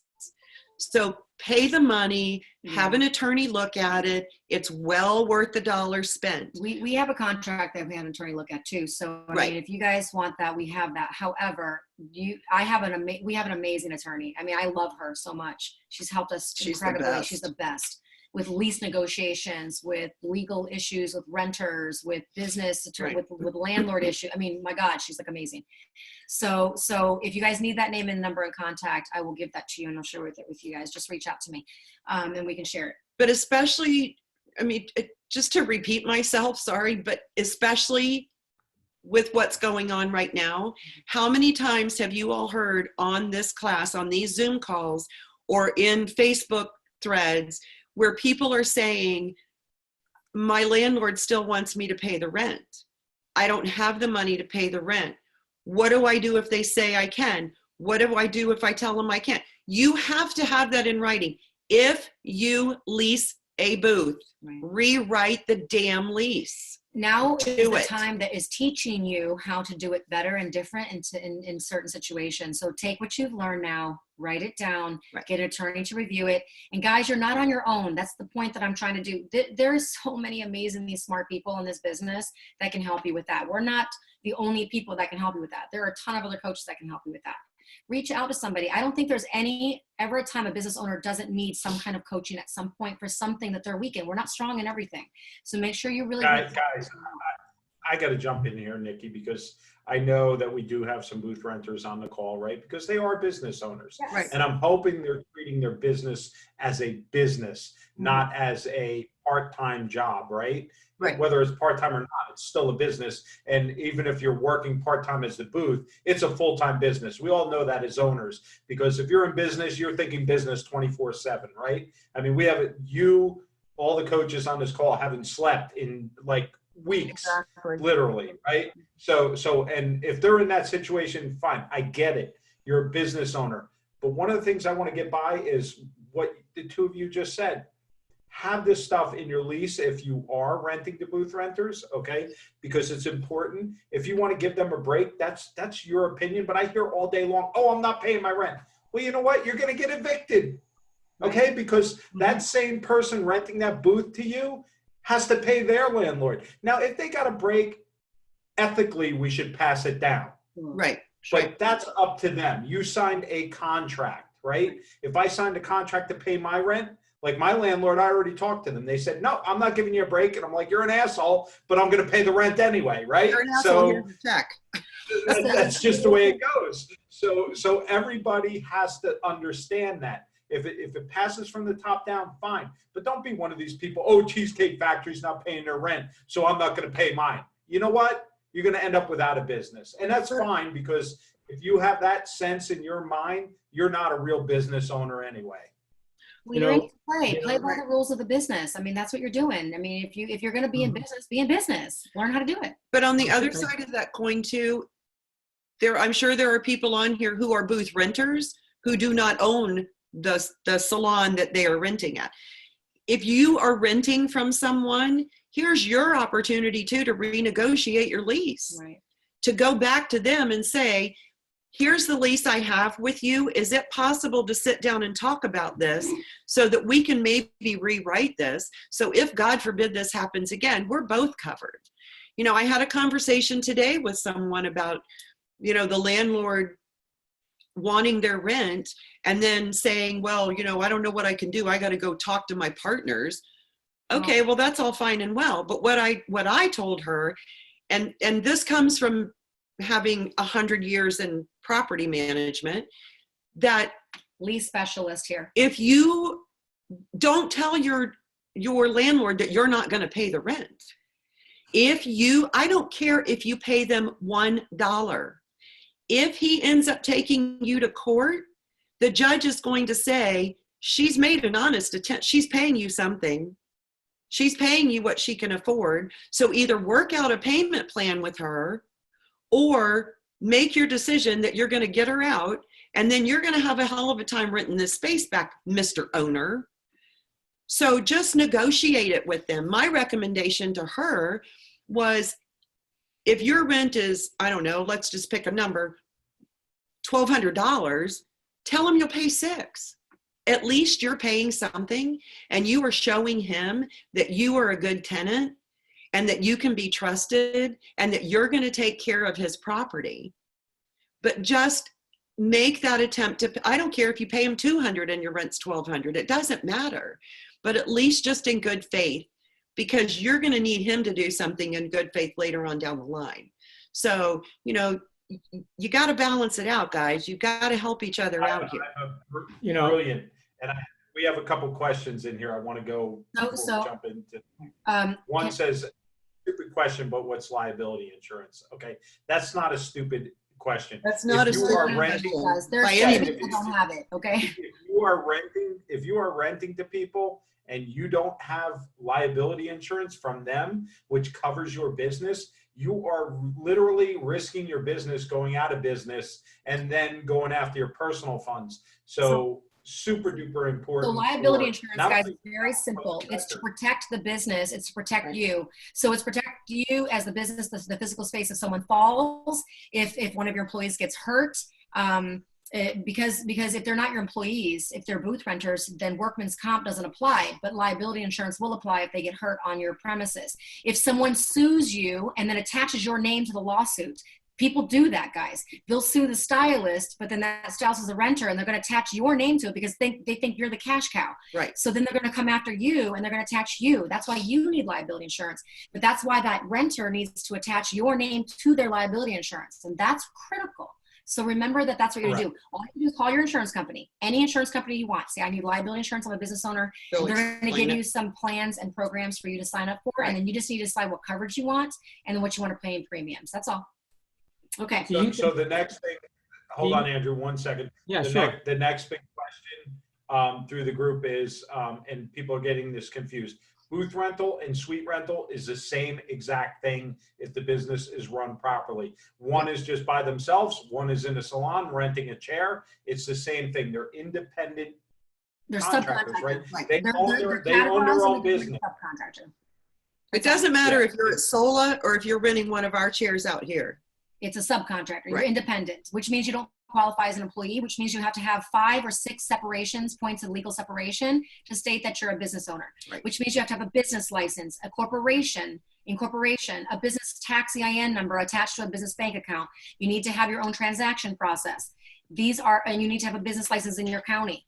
These are the 5 points or 6 points of separation legally. Wait, now, Nikki, you forgot the most important. I have to jump in. What's the most important one? What? Liability insurance. Yeah, insurance. Okay, so the point about all of that is that whether you're renting one chair or you're renting one suite, it's all the same. You're paying rent for a usage of a space, and then you have to still be a separate business owner. In this industry, about 60 to 70% do it incorrectly. Okay, so that's the problem. Now with these damn PPP loans and these EIDL loans, all of a sudden, you guys are finding out the importance of this. Every call I make, they're like, I don't have that. I don't have this. I don't have that. Well, now it's time. Now it's time. Now you have to do it. So, and by the way, if you're renting a chair, make sure that the person that owns the salon gives you a 1099. Or you give them a 1099. Or you give them a 1099. Or that, not a W-2. Right. That's a whole other class. That's a whole other class. Okay. All right. Let's summarize because we got some questions and I know we're taking a lot of your time. So we really appreciate you listening to all of this. So we're doing good. We're doing good. We're not even at 10 o'clock yet. Keep going. Oh my God. Okay. I'm going to summarize. Summary. Okay. Here's your homework. Here's your task list, guys. So the first thing, if you want the program, so we did this class and gave away all this information so that you guys would get it for free. Now it's DIY. Do it yourself. Go after this class and take care of it. Go talk to your own coach, go talk to whoever it is and get your shit in order. Now, if you would prefer to not do that work and you want to purchase this, then let us know. Email us and we'll let you know, okay? So we, of course, feel like we are not selling anything to anybody at this point in time because I just don't feel like it's appropriate when everyone's trying to get loans and stay alive.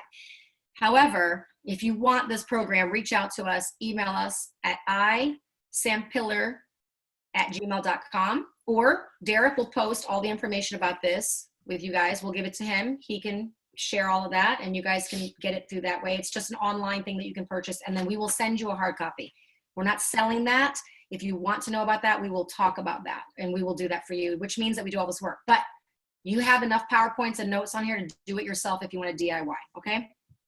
The first thing is to map out how you want our company or your company to grow in the next year to 3 years. You got to actually sit down and say, I want to fill up my 6 chairs and double it up. I want to have 12 employees doubling up a double shift. That's the goal. You got to write that down, reach out to a coach. They'll help you get there and they'll help you figure out a training process and a hiring process and an onboarding process to make that happen. If you're a renter, you just have to go a different route. You just have to map out how you want to grow it in a rental and how you'll market that and how you promote that and charge for that. Next step is to write out all your employee contracts, your compensation contract, get an attorney to help you do that. If you want hours, we have that available. We'll have that available and we'll share that with you on the next slide. And then your training contracts. The training contracts, we explained a little bit to you, but if you want hours, let us know and we can, you can get that program. Otherwise, you can build your own training contract. Start with your brochure. Get your brochure, deepen that brochure, deepen the prices, deepen the timing on it, and then start your own training contract around the skills that you need in your business. Watch our hiring process video if you go to thestatementsproject.com. So www.thestatementsproject.com. Under blogs and interviews, there is a video. It's an hour long called The Hiring Process. We explain all of it in detail there. It's free. You guys are welcome to watch that and create your own hiring process, okay? And then you need to make sure you have all the aligned employee docs. And then you need to start your own HR system through Google Docs and create digital forms. So all the forms that you do, I want you to house them under each employee. Like Mary Jo is one of your employees. You're going to house all of her employee forms under her digital form. You're going to download those forms and create that and save that in those files. Okay. Then you're going to write your own standard operating procedure manual with all of your policies. The policies get housed under 2 categories: guest experience policies and procedures, employee experience policies and procedures. So all of your policies and procedures, all of your rules, all of your vision, all of your branding, everything like that goes under for employees and then also for guests. So write up your guest experience and how you expect that to be as well. The next is going to be develop your career ladder. I'm going to share at the end of this just a little bit about how you create a career ladder. Career ladder means you create your tier system. So your tier system for your service providers would be tier 1 through tier 8. And then you have a buildup of career steps. So the first step would be, you know, green team member for new hires. Next one could be blue team, could be for intermediate junior stylists. The third could be, you know, mid-level demand stylist. The next could be platinum level stylist, master level. The next could be stylist trainer. You see what I'm saying? So you're building up these job titles in this career ladder so they can continue to grow in your company. When you hire them, you're going to lay that growth plan out to them so they understand how long they can stay committed to your company. And then you need to build compensation scales next to each one of those positions. And then the next one, number 6, is going to be define your teams and your color code. We gave that to you in slide 2. Create an annual training calendar. That's just buying your annual training calendar off of Amazon. It's laminated, $20-30. Stick it in the back, color code your different types of trainings, get your distributors involved, and book those classes out. Whether they're in-house, informal, formal, external, whatever, whoever it is, get them and put them on that calendar so your team knows when the trainings will be happening and who they're mandatory for and who they're not mandatory for. Then the next one is going to be write your onboarding process with your training, using them as training contracts, and then how you will lead them through the first week, the second week, all the way up to the 24th, the 48th week, whatever time frame you want to build out for your onboarding process and all the components of that we shared. Next is going to be to create and purchase team building forms. If you don't have team training forms already and you don't want to write them, then let us know. We already have them created for you, but you can create them yourself as well. Next is going to be identify team communication platforms and an online academy, which means all training that you do at this point should be videoed and saved so that you're not repeating yourself. And I mean, film everything, right down to how to clean a bathroom in our salon, how to sweep in our salon, how to greet a guest in our salon, how to shampoo a guest in our salon, how to do a treatment in our salon, how to do a curly hair treatment, how to do a foliage, how to do laundry, how to fold towels, how to everything. You're going to make a training video and you're going to house it on this online academy so that you will onboard them through video and you won't have to repeat, and it'll save you a lot of dollars later on for training. And bring your mom in so she understands. What was that? What's that? I said, and bring your mom in so she understands the SOP. Exactly. All right. And then build into your schedule, owners, time for interviewing new candidates and then training times that you'll be training people as well. And then if any one of you at this point want to graduate up into a hybrid model, this is not going to be taught to you in 5 minutes. This is a personal coaching topic. So if you guys are interested in that, we've just developed an hourly/daily rental rate with contracts around it for a hybrid model. If you want to start introducing that into your business, but reach out to us and we can talk to you about that later. So that's in summary of the task list that you need to do. And then let's round up the class at this point, just to share with you on the platform that Derek shares. If you want to purchase these forms from us, they're normally $179, but we're going to discount it to $129 for you guys on BBR. Or you can just look out on the slide and make your own there. So it's up to you guys. We just wanted to do that. We're not interested in selling you guys anything. We want to help out the industry as much as possible, but this is a pretty deep packet. And there's some training videos that go along with that. So if you want that, reach out to us and let us know. Okay. Well, these that's forms separate from the training system. And these forms are just a sample. Actually, the package online is probably 25 forms. These are just pieces of it. Just more to save time, I didn't want to do a slide for every form and go through every one, but there's at least 25, maybe 27 forms in there. All right, so you want to do some Q&A? Anybody have questions? You want to throw them out at us? There was a question there from, does somebody use an onboarding platform? No, onboarding platforms cost money, and HR systems cost a lot of money. Yeah, you can build your own. Keep things simple. Google Docs, digital forms, create your forms, fill it out, create systems, ask people to help you in that and train them. Don't make it more complex than that. And don't pay people $200, $300, $500. So Nikki, somebody asked earlier, and this is, to me, it's an easy answer, but I'm going to let you answer it. What is a business license for a booth renter? The business license is you're going to go into your county. So if you're in Prince William County like us, right? So we're in Prince William County. You will go to your county building and then you are going to have a name like Salon X and you're going to file for a business license and you're going to get a business license in the county saying that you can do business with a business license. Right. That is separate from your cosmetology license, not the same thing. Yeah, so every state's a little bit different. Yeah, so every county, every state has different requirements. Yeah. In New Jersey, we can't even have booth renters right now. They are doing suites, but basically it's the same license that you would file as a salon owner. It's no different. They're a mini salon owner.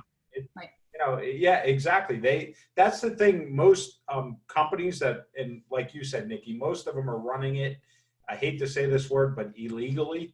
Because they are running like a hobby, really like a hobby. Yeah, you know, if you're running a salon like that, you need to get your shit together right now during the reset.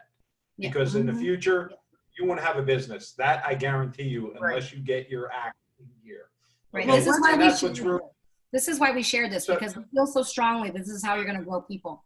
But whether you are a booth renter or if you have 6,000 square feet like we do, you're still a business owner. Right. That's your business. Right. You might be the only employee, but you still own your own business. Right. Danielle said trainees seem to cost a lot of money in your salon. And yes. You know, I've got my answer. I'm going to let you answer first. So we have our training contract sits somewhere around 55 to 60,000 per employee for a 2-year span. Our training contracts go up to 2 years, and in 2 years of training cost us close to 60,000 per employee in payroll, benefits, and in training cost. So that's how much it costs to train a person. So Nikki, I get the cost. You're pricing that into your services, correct? Everything is built in to our pricing. In addition, as any one of you have ever listened to me talk about pricing, which if you want me to, I can come on here and talk about the components of pricing, not from emotion. That's 3 hours. Not from emotion, but from structure. demand, cost of goods, expenses, and by the way, under expenses is training fees. Yes. Brilliant, because you got to build this stuff in, right? Mm-hmm. So in our salons, question, but it's yes. still an investment. But it's still an investment, and that's where you need to know that. we used to have 4 trainees at all times. They were all part-time. We Mhm. used to call it the bullpen, just like baseball, right? Mhm. So you got to have somebody ready to go on the floor at all times. Always. Right. You got to How have do a you bunch of offset part-timers. walkouts, guys? Derek, the answer to offsetting walkouts is you always have new blood coming up. Exactly. And you've got to have them ready to go. And you've got to pick the sharks out of the 4 part-timers, right? Yep. And that's a system that you need to be coached on, you know, whether it's That's a Nikki, coachable any of the thing. other coaches, whatever.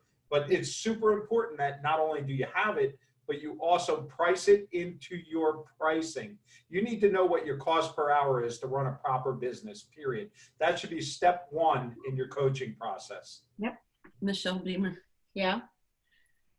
Michelle Beamer added something. You want to read it? You want me to read it? Can Just you a see? plug. Yeah. Oh. Just want to share that I bought the zone training program from Statements Project in October last year, and it really saved my mind space in my business. Invest in this if you don't know what you're doing.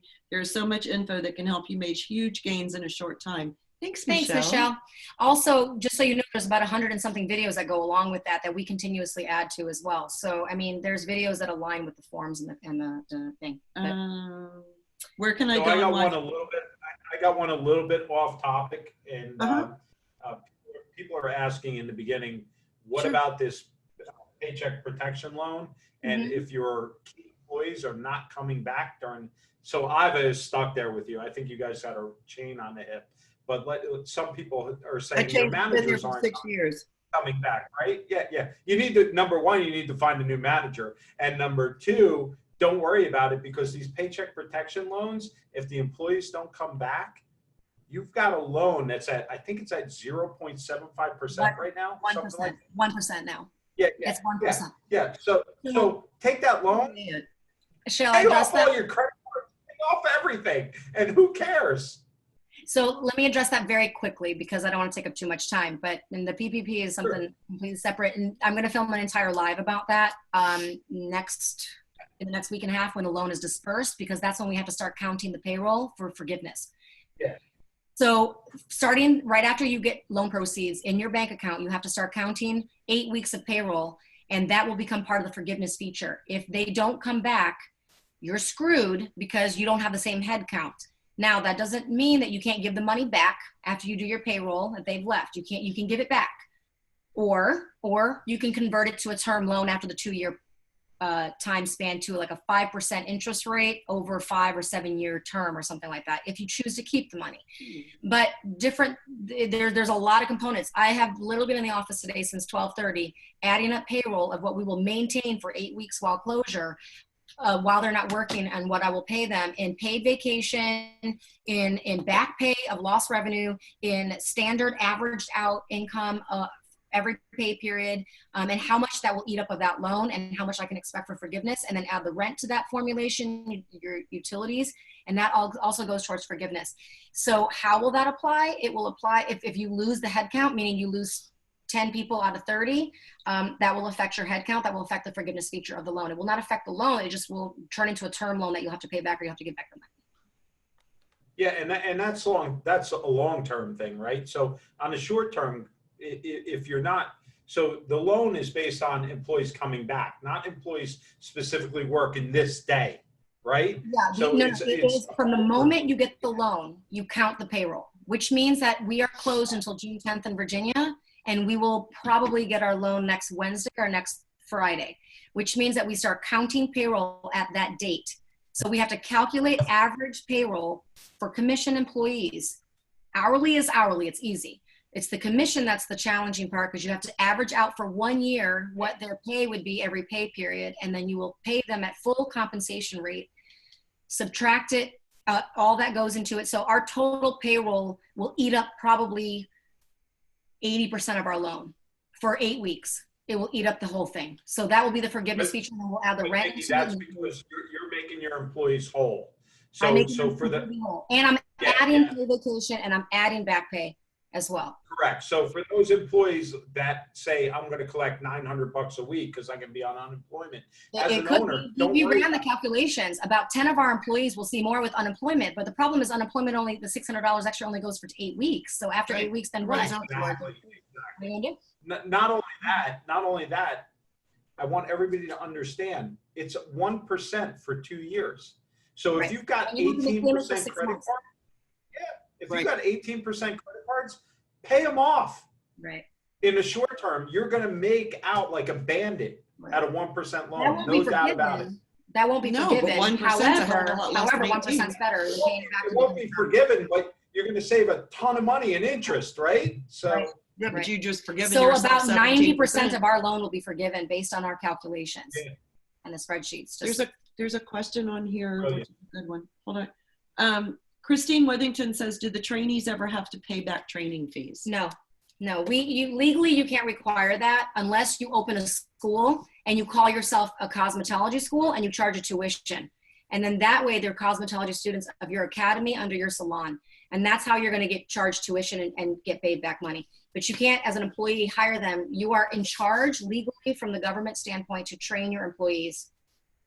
Unfortunately, but you know what? It's okay. I don't want them to pay me back. I want them to work for 20 years. We just want you Well, to let work. me add into this, Nikki. What about like tools? So if you said, hey, I'm going to donate my time to your training because that's my job as the employer, but I'm not going to charge you for the mannequin heads, but our training program requires 16 mannequin heads. So Oh, absolutely. Can you put that in your training contract for a buyback? Absolutely. I mean, listen, if something's going to cost you listen, I pay my trainers, by the way, my in-house trainers, I pay them hourly. So anywhere from $20 to $30 an hour. And so that is money coming out. I don't charge them for that, but they need to know that there was an investment there. And so they need to know that my expectation of that is that they stay on board and they bust their ass and they do a great job. I mean, there's a culture there that needs to be built into that. But like mannequins, I would charge them for that. I mean, honestly, I would give them 4 and say, if you want 10, then buy the others. Nikki, I have a question. And now what you just said, so in New Jersey, it's a little bit different. I could actually have them sign a contract that they pay back a certain amount towards their training, but it is for outside training, not inside training. Right. So that's a little bit different. And if you buy mannequin head supplies, you can charge them for that. If you send them to outside classes that you're paying for that, you can have a apprentice contract that says, if you leave me within a year, you have to pay back this training. Now, of course, collecting it is always an issue, right? You might have. Well, we had, just to let you know too, in New Jersey, we have a really good training contract that we had the #1 employment attorney in Bergen County design, and it cost us money. He did our employee manual, our staff contract. We paid top dollar because we wanted the best. And we had someone leave and she wanted to relocate, and sometimes when they're younger, they want to get married and move to a new state. But we had already invested about a year and a half. We supplied all the brushes. Matter of fact, we even supplied scissors to her because we use a very particular brand. And it was like, great, you can leave, but you're lucky I'm not charging for everything else, but you have to at least pay that back. And she did. You can't deduct it from their paycheck, though. Right. That's a whole nother violation, but she had to sign a separate contract. But lucky for you, you have a contract. Yeah. But that's because we had a contract. If we didn't. A training contract, yes. Yep. Yeah. So guys, just understand, and I got caught up in this as an owner. If you take something out of somebody's paycheck, you're going to get screwed. Yeah. I had an employee steal from me when she left, and I mean steal, clean the shelves out with product, right? And I held her paycheck back. The Department of Labor not only made me pay her paycheck, but fined me and said I should have went to the police department to prosecute. Yep. So just keep that in mind. You cannot withhold from a paycheck unless it's prior and you agreed to it in writing. Okay. The other thing, a lot of people are asking. Yeah, a lot of people are asking about non-competes. Obviously, that always comes in. I don't believe in non-competes. I don't think it makes any difference. Well, we can all believe in what we believe in, but I'm going to tell you from a legal standpoint what holds up. Every state's a little bit different. Non-competes are almost going away. What's not going away is non-solicitation clauses. That's exactly right, dear. Non-solicitation clause, so they cannot take your clients, okay? Right. You cannot stop them from working. It used to be you could stop them within a reasonable radius. Some states hold that up still. But you know what? Get away from it. do a non-solicitation clause, Exactly. and you'll be much better off. And have an attorney write it for you. If you need Exactly. some basic That's language, exactly right. any of us coaches can provide the basics, but Right. you should, because every state's different, have an attorney look at it. That's exactly Even right. if it's legal Zoom, it's only going to cost you a couple $100. So Exactly. it's worth the investment. But with social media these days, it's almost impossible to keep that from happening. They just can't come in your place of business, hunt through the computer for their clients, and then reach out to them. That's just what they cannot do. That's non-solicitation clause will protect you from that. But social media. And the brilliance of non-solicitation right now is to protect you from the employee who goes in your computer records and takes the freaking records. Right. Because if they do that, I guarantee you're going to win on a non-solicitation. Right. That's a solicitation. Yeah. Any other questions? Anything? We're good? Crickets. Okay. So let me say this. Thank you so much, everybody, for sitting on a Friday night for an hour and a half, for hour and 45 minutes with us listening to this hard stuff. I appreciate And that. But you guys, I was getting to go home before 11. I believe in will. you guys. You know, people tell me all the time, bring it down, deliver less. I don't believe in that. Give it everything I have. And I want you guys to know that you guys have the ability to do this. If I have the ability to do this, you have the ability to do this. I know that for a fact. And I cannot preach to you enough how important it is to get the right people behind you to help guide you on this. When you're feeling lost right now and you need a direction, there are tools and there are people out there to help you. So just reach out, guys. And just now is the time to get this kind of stuff done. You have work, and we hopefully gave you a lot of stuff to do. Thank you. Ivan, Nikki, can you post up your contact information on the last page again? Sure. Just so people can you see just wanna type it where in? to find Yeah, I'll you. just type it in. So Hold we're on. going to just type in our email really quickly. Does anybody else have any questions while she's typing that in, guys? Anything at all? Or, you know, Yeah, if no, you just Everybody's Statement pretty much Project saying thank Facebook. you, and they could stay all night and listen to us. You know, this has become a routine, right? It's like 8 o'clock TV that goes on till 11 o'clock. It's better than Netflix, I think. And I hope everybody feels the same way. And we're going to keep this thing going. Of course, if James, I, and Nick and Andrew keel over, you might see a different face on the screen for one night. keel over. We will take one night off for can sit here and Sunday talk night, all- Easter. We will be off. Just letting She everybody can know. sit here and talk all she wants. It's past my bedtime. I'm old. Thank you guys so much for listening tonight. And I hope that we brought some value to you. And I hope that we help your business grow to some degree. Thank you guys so much. Nikki and Ivy, you guys are fantastic. Everybody loves you. You killed it. You killed it, as usual. Thanks. You're Can't great, wait to have Nikki. you on again. Anything. Super. Talk to So, by the way, everybody. guys, I'm going to be on in 3 days. And I'm doing an entire leadership class. And then Gino's going to be on. Oh, that's is Gino on with you or just you? Oh, Gino's on the 16th. I'm on the 13th. So Good. You I'll be in can the background. kick it back even further. I'm going to talk a lot about just some challenging leadership issues right now, and just some ways to get around that, and just some structure. So Nikki, I'm going to have, I don't know what the date is yet because my boss Andrew has the schedule, but I think it might be around the end of the month. I'm going to have an R-rated session. Parental I guidance. saw that on the schedule. Parental guidance necessary, and I'm going to kick the shit out of everybody that has an issue. Okay, so I think I want to have you and Beth on together with that. Oh God. I like You R-rated. up to- Are you up to it, Iva? Do I need you on there? Positive voice. I'll be I'm in. positive voice. Okay. Perfect. Are you going to throw Love out it, like love the it. F-bomb and shit and damn and all Tons that? of them. Tons of them. It's Tons of just not for children. It's for adults. Yeah, only. people are gonna get marine training, and the flowers better cower. Listen, this is Sailor, okay? I There you go. stopped myself a few times Nikki, earlier. I'm having Iva on. You're out. You It guys was can tough. do this. You guys can do this. We believe Love in you, you. love you guys. Love you guys. We'll Love you guys so we'll much. see you soon. Good night, guys. Thanks everybody. Thanks, guys. Bye bye.